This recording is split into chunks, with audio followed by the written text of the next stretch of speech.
Et on va retrouver Bernard Prats-Desclaux pour les Market Movers, les valeurs à suivre tout au long de la journée. On va profiter de votre sagacité légendaire et on va évoquer une première valeur, à savoir celle de la BNP Paribas.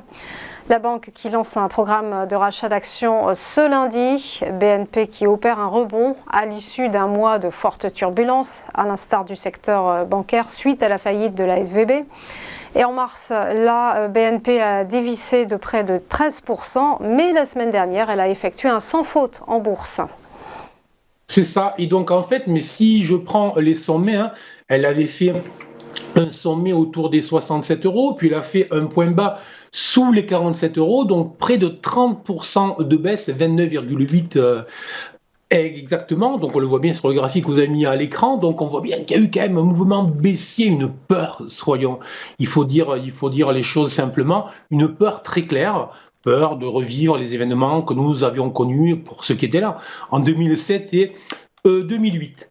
Et le rebond est significatif puisqu'on a un rebond très puissant, mais attention, ce rebond se fait sous le niveau des 50%, donc autrement dit, on n'a même pas retracé la moitié de la baisse réalisée en quelques séances, alors que l'indice CAC, lui, est revenu proche de ses sommets. Et ça signifie ce que je vous disais précédemment, c'est que la hausse de l'indice s'est réalisée sur des valeurs différentes. Ça signifie aussi, attention, que ce n'est pas parce que l'indice est revenu sur ses sommets que la confiance est totalement revenue.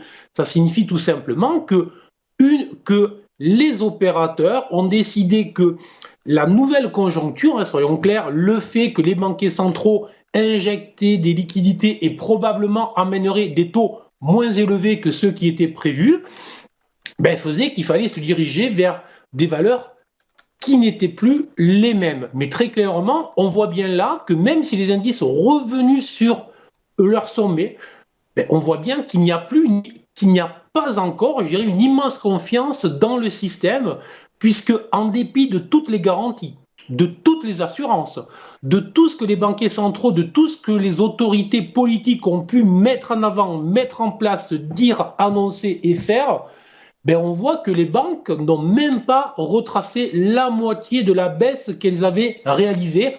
Autrement dit, attention, oui, les indices rebondissent, oui, ça va mieux, oui, les investisseurs sont rassurés, mais les investisseurs n'achètent pas encore les banques.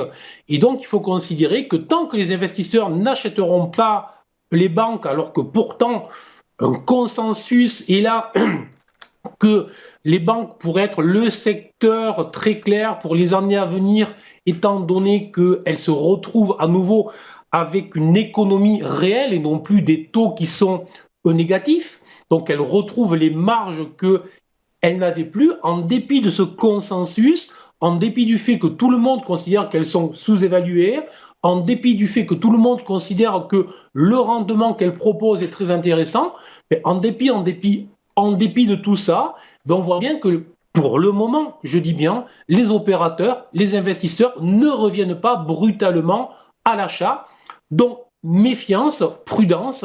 Et moi, je considérerais que tant que la BNP ne repassera pas au-delà des 58 euros, 58, même 59 euros, je considérerais que la vague actuelle, même si le rebond est impressionnant, au vu de la brutalité de la baisse précédente, n'est qu'un retracement haussier et que donc je me méfierai de ce rebond. Donc je reste prudent sur l'euro et on verra sur les prochaines journées. Et je dis bien que tant que la valeur reste sous les 58-59 euros, je considère que les investisseurs restent méfiants.